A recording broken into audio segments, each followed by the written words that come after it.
جیسے آپ نے شادیاں کی ایسے شادیاں کرنا، جیسے آپ نے فوتکیوں پہ معاملات اپنائے اسی طرح فوتکیوں پہ کرنا، جیسے کاروبار کیا ایسے کاروبار کرنا، جیسے آپ نے جج بن کے دکھایا جج بن کے دکھانا، جیسے آپ نے سپہ سالار بن کے دکھایا سپہ سالار بن کے دکھانا، جیسے آپ نے سسر بن کے دکھایا، جیسے آپ نے باپ بن کے دکھایا، جیسے آپ نے بیٹا بن کے دکھایا، جیسے جیسے آپ نے پوری زندگی میں زندگی کا ایک شعبہ خالی نہیں چھوڑا، ہر عمل اس امت کو بتا کر گئے، یہاں تک کہ یہ ایسی امت ہے جس کو ہمارے نبی نے استنجے کا طریقہ بھی بتایا،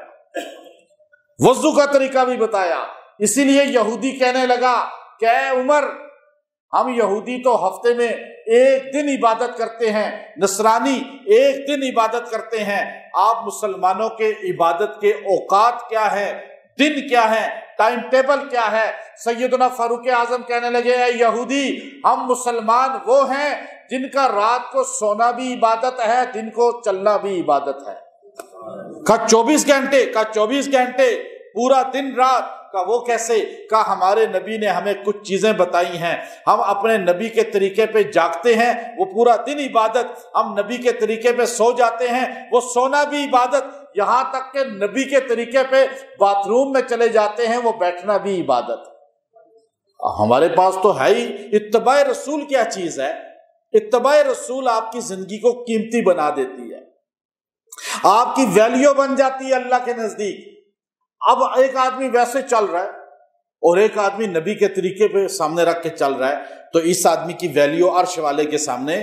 بن گئی۔ فرش والوں پہ بھی ویلیو ہے، عرش والوں کے پاس بھی ویلیو ہے۔ ایک آدمی جو ہے ویسے لیٹا اور یوں ادھر ادھر کروٹیں بدل رہا ہے اور لاتیں ادھر کی ادھر کی، اس بندے کی کیا ویلیو ہے اوپر اللہ والے کی؟ اللہ کے نزدیک کوئی نہیں، بندوں کے سامنے بھی اس کی ویلیو ڈاؤن ہو رہی ہے۔ آپ دائیں کروٹ سو جائیں، نبی کے طریقے پہ سو جائیں، آپ دیکھیں دل بھی مضبوط ہوگا، صحت بھی ہوگی، کھانا بھی ہضم ہوگا، عرش والا بھی راضی ہو جائے گا، اور آپ کا رات کو سونا بھی عبادت بن جائے گا، اور رات کو اگر موت آ گئی تو آپ اللہ تعالیٰ کے ہاں بخشے ہوئے ہوں گے۔ اب دیکھیے اتباع رسول یہ ہے، اتباع رسول اس چیز کا نام ہے کہ انسان کا 24 گھنٹے، اللہ نے قرآن میں فرمایا قل قل قل قل، اللہ کہہ کے بتا رہا قل ان کنتم تحبون اللہ، قل ان کنتم تحبون اللہ، میرے پیغمبر اپنی امت سے کہہ دو اے میری امت کے لوگو، تم یہ چاہتے ہو کہ اللہ تم سے پیار کرے، اللہ کے تم محبوب بن جاؤ، اور جو اللہ کا محبوب بن جائے تو وہ کبھی پریشان ہوتا ہے۔ آپ وزیر اعظم کے محبوب بن جائیں، آپ ایک چھوٹے سے MNA کے محبوب بن جائیں، MPA کے محبوب بن جائیں، اور ایک DC AC کے SHO یا کسی کے محبوب بن جائیں تو آپ پریشان نہیں ہوتے، جو اللہ کا محبوب بنے گا پریشان ہوگا۔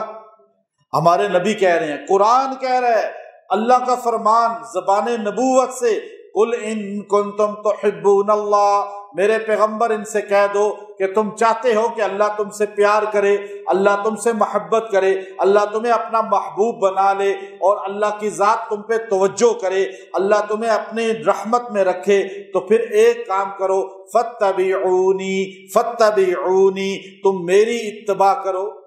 یا اتباع کا لفظ آیا، واطاعت اور چیز ہے، اتباع اور چیز ہے۔ میں نے فرق آپ کو بتایا نا، آج تک تو آپ ایک ہی سمجھتے رہے ساری زندگی۔ اب آپ دیکھیے فاتبعونی، تو میری اتباع کرو، یحببکم اللہ، اللہ تمہیں پیار کرنے لگے گا، اللہ تمہیں اپنا محبوب بنا لے گا۔ اللہ کے ہاں محبوب وہی بنتا ہے جو رسول اللہ صلی اللہ علیہ وسلم کی اتباع کرتا ہے، جو سنت سے محروم ہے، جو طریقہ نبوت سے محروم ہے، جو نبی کی ادا سے محروم ہے، وہ بندہ کبھی اللہ کا محبوب نہیں بن سکتا۔ اسی لیے ابن خزیمہ رحمت اللہ علیہ، جن کی بہت مستند صحیح حدیث کی کتاب ہے، اور ان کی کتاب حدیث صحیح سے بھری ہوئی ہے، وہ ابن خزیمہ کتاب ہے، اور آپ خود فرماتے ہیں کہ میں اپنے شاگردوں کو حدیث لکھوا رہا تھا، میرے شاگرد قلم سے حدیث لکھ رہے تھے، قلم دوات ہوتی تھی تو وہ لکھ رہے تھے، تو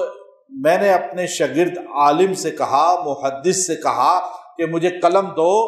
اس نے قلم اپنے ہاتھ میں یوں پکڑا ہوا تھا، تو اس کے ہاتھ میں سیاہی لگ چکی تھی اور ہاتھ اس کے سیاہی سے خراب ہو گئے تھے، قلم اس نے یوں پکڑا ہوا تھا، اس نے سوچا میں اپنے استاد کو ادب مانے ہے کہ اس طرح گندے ہاتھ کے ساتھ، سیاہی والے ہاتھوں کے ساتھ میں قلم پکڑاؤں تو میں صاف ہاتھ سے کیوں نہ پکڑا دوں، یوں قلم لیا دوسرے ہاتھ میں، مجھے یوں پکڑایا الٹے ہاتھ سے، تو ابن خزیمہ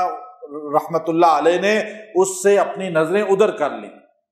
پھر اس نے دوبارہ یوں کرنے کی کوشش کی، پھر اپنی نظریں ادھر کر لی، پھر اس نے کوشش کی نظریں ادھر کر لی، تو ایک شاگرد نے کہا استاد جی کو آپ قلم جو ہے سیدھے ہاتھ سے پکڑاؤ جو سنت ہے، تو اس نے فوراً اس ہاتھ سے یوں پکڑایا تو ابن خزیمہ رحمت اللہ علیہ نے اس سے قلم لے لیا، امت کو بتا دیا کہ جو الٹے ہاتھ سے آپ کو چیز دے وہ لینا سنت کے خلاف ورزی ہے۔ اگر یہ محدث یہ کام کر لیتے اور وہ قلم لے لیتے تو جو شارحین حدیث ہیں اور جو جرح کرنے والے خاص طور پہ حدیث پر ہیں، امام ذہبی جیسا، وکیع ابن جراح جیسے، وہ فوراً کہتے کہ ابن خزیمہ جو ہے حدیث کے راویوں میں ثقہ نہیں ہے، مستند نہیں ہے، کہ یہ جو ہے خلاف سنت عمل پر بھی نہیں بولے۔ ایسے محدثین سے حدیثیں لی جاتی تھیں جو میرے اور آپ تک پہنچی ہیں، وہ ان چھوٹی چھوٹی اداؤں کو بھی محفوظ کر لیا کرتے تھے۔ اس لیے یاد رکھیں سنت کے مطابق چلنا۔ صحابی کھانا کھا رہے، عبداللہ ابن رواحہ کھانا کھا رہے، اب کھانا کھاتے ہوئے ان کے ہاتھ سے یوں لقمہ اٹھایا، عبداللہ بن حذیفہ سہمی یوں لقمہ اٹھایا، ہاتھ سے نیچے گر گیا، تو آپ نے یوں اٹھا کے بسم اللہ کر کے صاف کیا، کھانے لگے۔ ساتھ والے نے کہا یہ کیا کر رہا ہے، یہ ایران کے بڑے بڑے بیٹھے ہوئے ہیں جرنیل، اور یہ لوگ آتش پرست ہیں، مسلمان بھی نہیں ہیں، یہ کیا سوچیں گے کہ مسلمان دسترخوان سے نیچے سے اٹھا کے کھا لیتا ہے، اور آپ تو رسول اللہ کے اتنے بڑے صحابی ہیں اور آپ کی اوپر تو نظریں ہیں ان کی، آپ تو چیف گیسٹ ہیں یہاں کے۔ تو آپ نے فرمایا اَأَتْرُكُ سُنَّتَ حَبِيبِي لِهَٰؤُلَاءِ الْحُمَقَاءِ، میں اپنے محبوب کی سنت ان جاہلوں کے لیے چھوڑ دوں؟ اتنی اتباع تھی صحابہ پہ غالب، اور صحابہ اتباع رسول میں ڈٹ جایا کرتے تھے۔ یہی وجہ ہے کہ عبداللہ ابن رواحہ رضی اللہ تعالی عنہ جو غزوہ موطا میں شہید ہوتے ہیں، شاعر رسول تھے۔ 3 آدمی حضور علیہ السلام کے ذاتی شاعر تھے اور آپ کے دربار کے شاعر تھے، جن کو نعتیہ کلام کا زبان نبوت سے اجازت نامہ ملا تھا، اور آپ 3 آدمیوں میں ایک عبداللہ ابن رواحہ تھے جو اکثر فی البدی شعر کہتے تھے، اور حضور کے حکم پہ بھی اور حضور کی منشا پر بھی، اور دوسرے کعب ابن زہیر تھے۔ یہ ایسے شاعر تھے کہ ان کو رسول اللہ صلی اللہ علیہ وسلم اپنے منبر پہ بٹھا دیتے تھے اور فرمایا کرتے تھے کعب شعر کہو، حضور کی شان بیان کرتے تھے۔ حضور نے ایک مرتبہ خوش ہو کر اپنی چادر مبارک بھی ان کو تحفہ دی تھی۔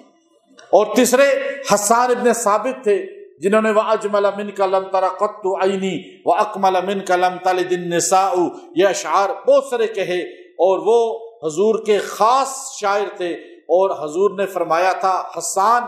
تو شعر پڑھ، فرشتہ جبرائیل تیری مدد کر رہا ہے۔ یعنی ایسے یہ وہ نعتیہ کلام والے تھے جن میں غلو نہیں کرتے تھے، اور وہ ڈانس اور جو میوزک کی طرز نہیں بناتے تھے، بلکہ حضور کی شان بیان کرنا، سیرت بیان کرنا، نعت بیان کرنا، یہ ان کا مقصود ہوتا تھا۔ تو عبداللہ ابن رواحہ رضی اللہ تعالی عنہ یوں کھڑے ہوئے تھے، نبی صلی اللہ علیہ وسلم کی سواری گزری، اور حضور کے گھوڑے کی جو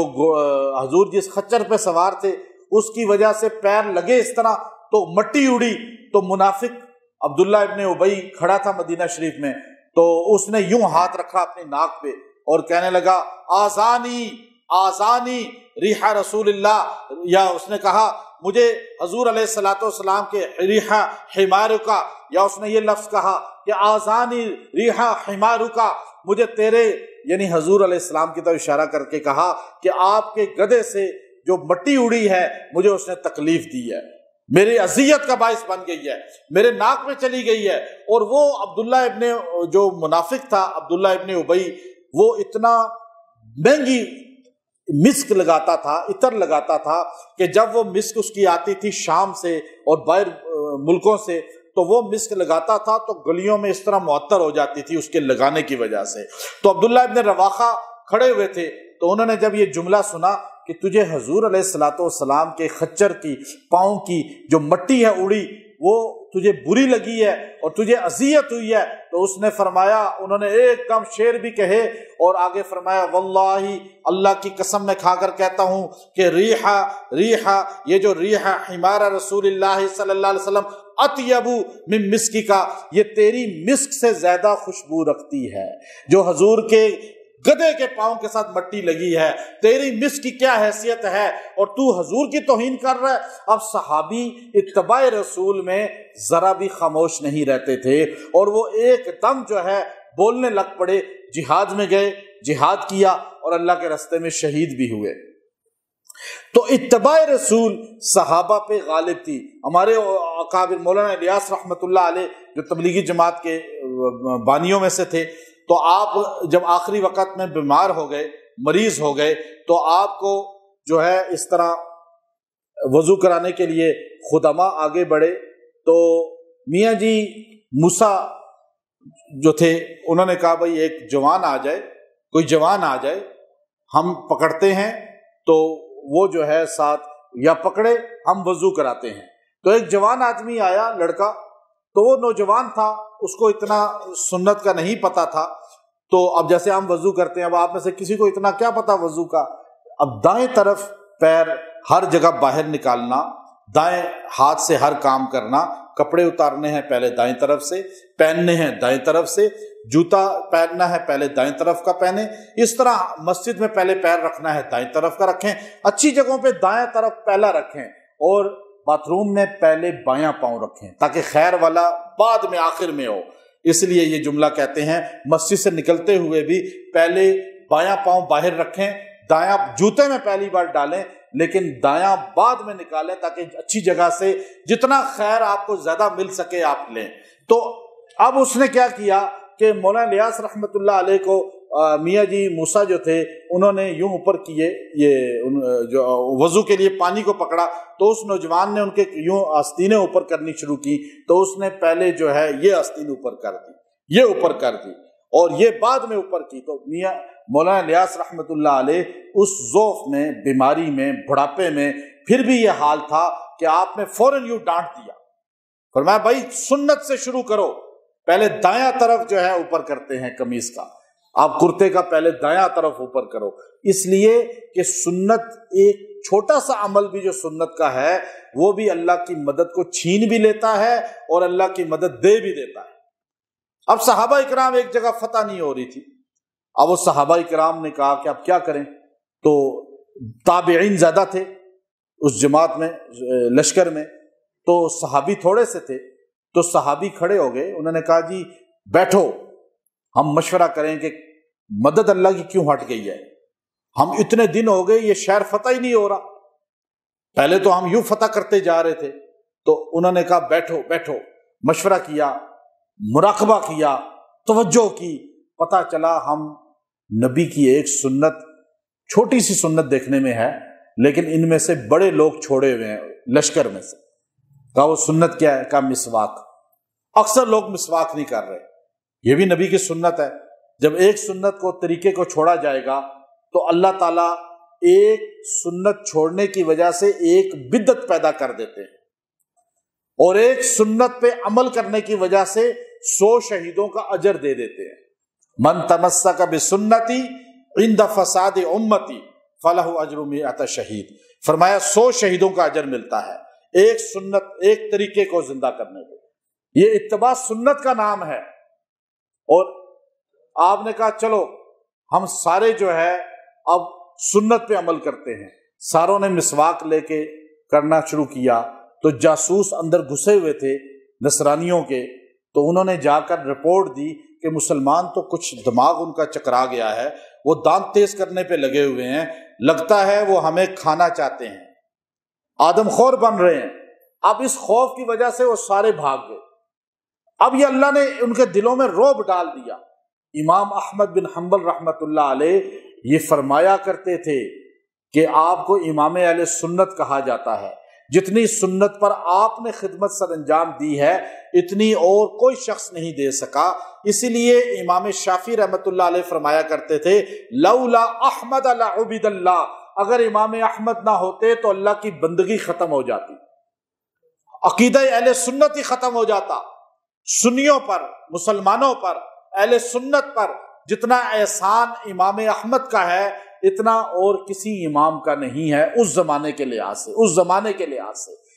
کیونکہ اہل سنت کو کرش کرنے کے لیے، ختم کرنے کے لیے، سنت کو مٹانے کے لیے پورا زور 3 بادشاہوں نے لگایا، 3 دور گزر گئے، لیکن امام احمد نے 3 بادشاہوں کا دور جو ہے وہ ظلم سہا، تکلیفیں سہی، مارے کھائیں، جیل کاٹا، لیکن عقیدہ اہل سنت کو نہیں چھوڑا۔ اور آپ نے فرمایا کہ میری زندگی کا مقصد یہی ہے کہ اللہ تعالیٰ مجھے سنت رسول کے نگہبان بنا کے رکھے، چوکیدار بنا کر رکھے۔ اس لیے آپ اکثر دعا کیا کرتے تھے اللہم امیتنا بالسنہ، امیتنا بالسنہ، اے اللہ ہمیں موت دینا سنت والی۔ اب دیکھیں کتنی بڑی دعا ہے، آج کوئی کرتا ہے یہ دعا؟ یہ امام احمد کی دعا ہے۔ امام احمد اکثر یہ دعا کرتے تھے اللہم امیتنا بالاسلام والسنہ، اے اللہ ہمیں اسلام کے ساتھ اور سنت رسول کے ساتھ موت دینا، وفات دینا، اسلام کی حالت میں ہو۔ اچھا 2 الگ چیزیں ہیں، دعا کا حصہ دیکھیں، اللہم امیتنا بالاسلام والسنہ، اے اللہ ہمیں اسلام والی موت دینا کہ ہم اسلام کی حالت میں جائیں، یعنی ہم کلمہ پڑھنے والے ہوں، قرآن ماننے والے ہوں، اللہ رسول کو ماننے والے ہوں، اسلام کو ماننے والے ہوں، لیکن بالسنہ، عقیدہ بھی اہل سنت کا ہونا چاہیے، سنت رسول بھی تو ہونا چاہیے۔ آج تو ہر بندہ اپنے آپ کو ٹھیک سمجھ رہا ہے، لیکن جو بندہ روزانہ اس دعا کو پڑھے گا جو امام احمد بن حنبل رحمۃ اللہ علیہ کی دعا ہے، اللہ تعالیٰ اسے فوراً اہل سنت کے صحیح طریقوں پہ چلا دے گا۔ اللہم امیتنا بالاسلام والسنہ، روزانہ اس کو دعا کو پڑھیں جتنا پڑھ سکتے ہیں، اور اپنی دعاؤں میں اپنا وظیفہ بھی بنا لیں، اس لیے کہ آج بہت بڑی تعداد ایسی ہے جو اپنے آپ کو سنت والا سمجھتی ہے، لیکن در حقیقت وہ بدعات کا منبع ہیں، رسومات کا منبع ہیں، خرافات میں پڑے ہوئے ہیں، اور سنت ان کے جسموں سے، زندگی سے نکل چکی ہے۔ اس لیے جو ہے ہمیں چاہیے کہ ہم اسلام اور سنت اس کا دامن مضبوطی سے پکڑیں، اتباع رسول اور اطاعت رسول کو مضبوطی سے پکڑیں۔ اطاعت رسول ہے اور جب تک انسان دنیا میں کامیاب ہے، اتباع رسول، آپ نے فرمایا من احبنی فقد اطاعنی ومن اطاعنی کان معی فی الجنہ۔ من احبنی، جو مجھ سے محبت کرے گا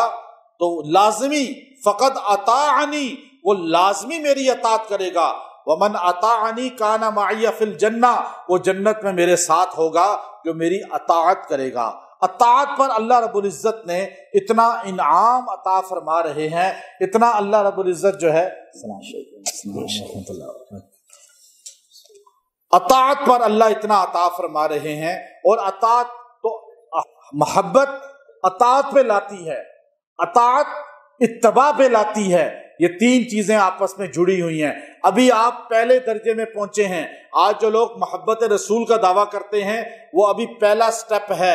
احبنی، اس کے بعد فقط اطاعنی، اور پھر جو اطاعت میری کرے گا وہ جنت میں میرے ساتھ ہوگا، کیونکہ اطاعت کے ساتھ اتباع ہوتی ہے، اور اتباع الگ چیز ہے، اطاعت اور چیز ہے۔ جیسا کہ میں نے پہلے بتایا، اطاعت کہتے ہیں فرمان رسول، قول رسول، اور جو حضور صلی اللہ علیہ وسلم کی زبان سے باتیں نکلی ان کو ماننا، یہ اطاعت ہے۔ اور جو رسول اللہ صلی اللہ علیہ وسلم نے کام کر کے دکھایا، اور جو کام ہمارے نبی نے کیے، اور جو آپ کی زندگی جن کاموں پہ گزری جنہیں سنت کہا جاتا ہے، ان کاموں کو مان کر کرنے والا بندہ اتباع والا کہلاتا ہے، اور اتباع کرنے سے نجات ملتی ہے، خالی محبت کرنے سے نجات نہیں ملتی۔ اب ہمیں اطاعت رسول اور پھر اتباع رسول، اطاعت کا اپنا فضیلت، اتباع کی اپنی فضیلت، اور صحابہ کرام رضوان اللہ تعالی علیہم اجمعین جو تھے وہ اطاعت رسول کے ساتھ اتباع رسول بھی کرتے تھے۔ اس لیے ابن خزیمہ رحمۃ اللہ علیہ کا واقعہ آپ کو بتایا، اتنے بڑے محدث ہیں لیکن الٹے ہاتھ سے چیز کو قبول نہیں کر رہے۔ آج ہم الٹے ہاتھ سے کھا رہے ہیں، الٹے ہاتھ سے جو ہے لکھ رہے ہیں، الٹے ہاتھ سے جو ہے نا اپنے آپ کو فخر سمجھتے ہیں، کسی کا لین دین ہے الٹے ہاتھ کے ساتھ، اس لیے بے برکتی آ رہی ہے۔ آپ رائٹ ہینڈ سے اپنے کام کریں، رائٹ ہینڈ سے جو ہے اپنے لین دین کریں، آپ کی چیزوں میں برکتیں آئیں گی، دلوں میں محبت پیدا ہوگی اور دلوں سے نفرتیں قدورتیں نکلیں گی۔ اتباع رسول نجات کا ذریعہ ہے۔ اللہ تعالی ہم سب کو اتباع رسول عطا فرمائے۔ وآخر دعوانا ان الحمد للہ رب العالمین۔